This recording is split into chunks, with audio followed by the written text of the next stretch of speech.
श्रीराम जय राम जय जय राम. आपल्याला सद्गुरूचा आधार वाटावा. वेळ प्रसंग येईल तसे वागणे उचित आहे आणि त्याबद्दल मनावर परिणाम होऊ देऊ नये. परमात्म्याच्या चिंतनात मन गुंतले असताना अवांतर गोष्टींचा परिणाम त्यावर होत नाही. जेवढे झेपेल तेवढेच करावे. अभ्यास करावा पण काळजी न करता. सर्वस्वी भार भगवंतावर ठेवून निवांत असावे. आपल्या मनाचे स्वास्थ्य बिघडू न देता आनंदात राहावे. वृत्ती आवरून आवरत नाही, ती परमात्म्याकडे लावली म्हणजे आवरते. राम इच्छेने सर्व चालते असे लक्षात ठेवावे. संकट आनंद दोन्ही भगवंताला सांगावीत. ज्या स्थितीत भगवंताने ठेवले त्या स्थितीत समाधान मानावे. अंतःकरणात सुप्त असलेले भगवंताचे प्रेम जागृत होण्यासाठी काही निमित्त लागते. तीर्थयात्रा आणि साधू संतांची भेट हेच ते निमित्त होय. श्री रामचंद्रही तीर्थयात्रेला जाऊन अनेक संतांची दर्शने घेऊन आले. संतांच्या अहंकाराला जिवंत राहताच येणार नाही, कारण परोपकार करायला लागणारा पर च ठिकाणावर नाही तर मग दुसऱ्याकरिता मी काही केले ही भावना व्हायला आधारच कुठे राहिला. विषयाच्या लालसेने सत्समागम करणे हा खरा सत्समागम नव्हे. संत कधी कधी आपल्याला विषय देतात हे खरे, पण एकंदरीत आपल्याला विषयाचा वीट आणण्याचा त्यांचा प्रयत्न असतो. संतांच्या घरी नुसते पडून राहिल्यानेही शुद्ध भाव येईल.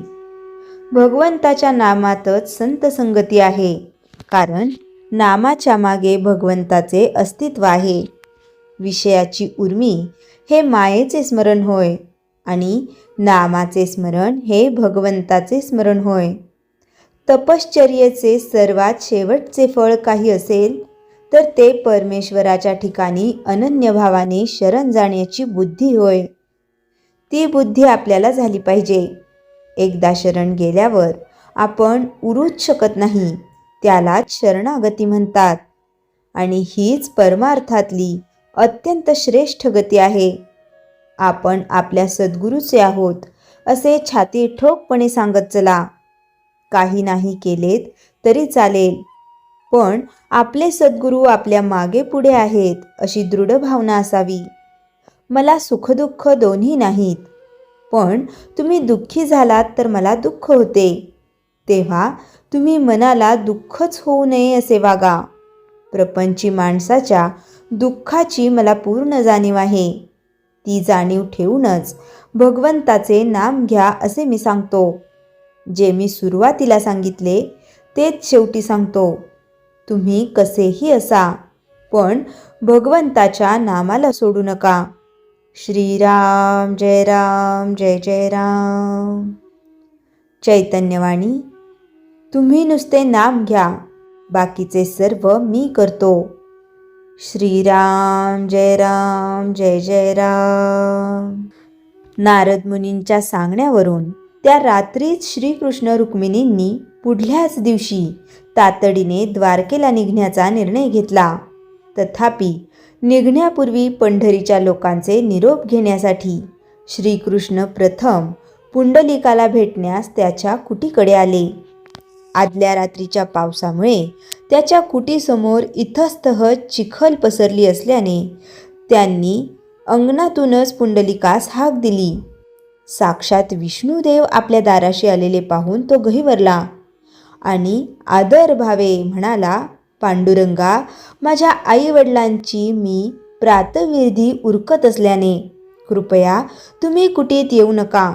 मी थोड्याच वेळेत बाहेर येईन.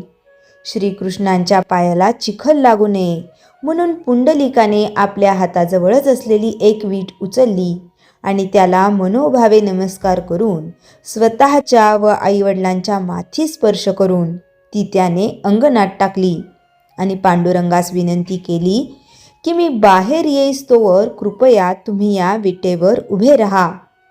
श्रीकृष्णाने देखील आपल्या भक्ताच्या विनंतीला मान देऊन आपले दोन्ही हात कटीवर ठेवून भोळसपणे त्या विटेवर उभे राहून त्याची वाट पाहू लागले.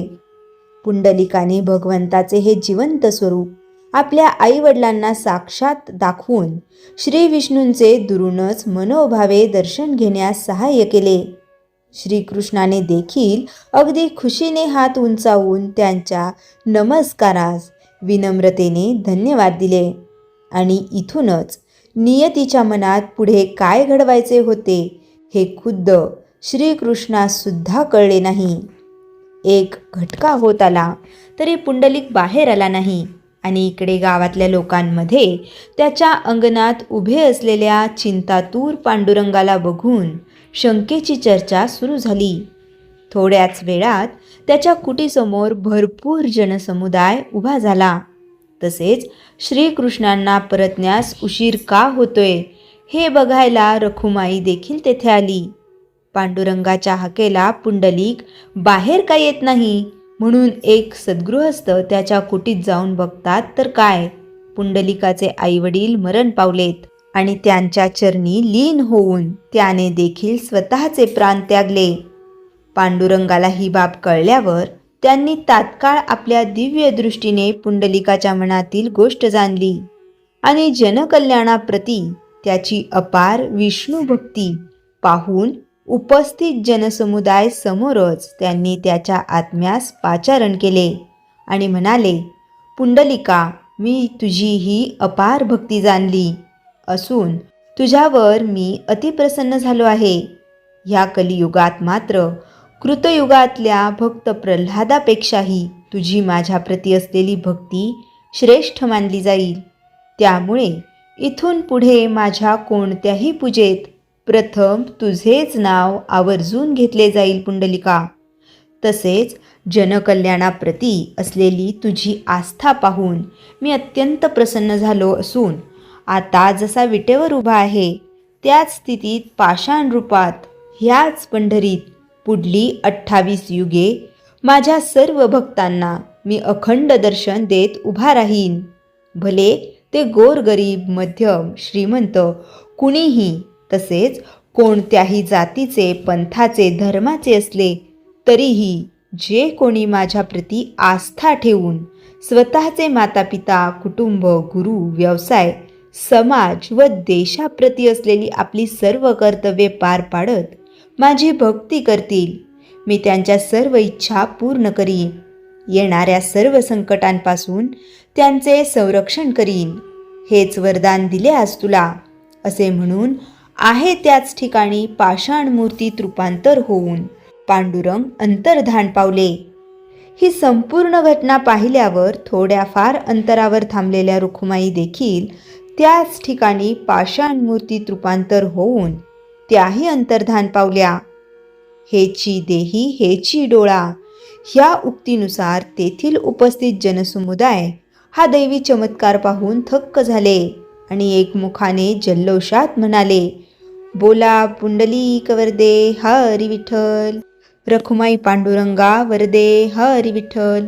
आणि त्या दिवसापासून पंढरपुरात विराट अशा जनसमुदायाने विठ्ठल आणि रखुमाईच्या स्वयंभू मूर्तीच्या चरणाला स्पर्श करून माथा टेकून आशीर्वाद घेण्यासाठीच जी रीघ लागली ती अद्यापही अखंडित व अविरत चालू आहे हे विशेष. अशा तऱ्हेने साक्षात वैकुंठवासी लक्ष्मी विष्णूंनी द्वारका निवासी श्रीकृष्ण रुक्मिणीच्या रूपात आजही पृथ्वी तलावरच्या ह्या पुण्यनगरी पंढरपूर इथे पाषाण स्वरूपात स्थितप्रज्ञ झालेला तो पवित्र दिवस म्हणजेच आषाढी एकादशी. आणि म्हणूनच खास या दिवशी कैक लाखांच्या संख्येने भारतातले सर्व वैष्णव भक्त पंढरपूरला जाऊन विठुनामाचा गजर करीत विठ्ठलाच्या चरणी माथा टेकवून आशीर्वाद घेण्यात धन्यता मानतात. आणि नक्कीच ह्या भक्तांच्या पदरी पांडुरंगाचे काहीतरी दान व समाधान त्यांना मिळत असणार. अन्यथा संत ज्ञानेश्वरांनी 900 वर्षांपूर्वी काही 150च्या संख्येने सुरू केलेल्या वारी ह्या प्रथेला आज कैक लाख भाविकांची वर्णी लागली नसती.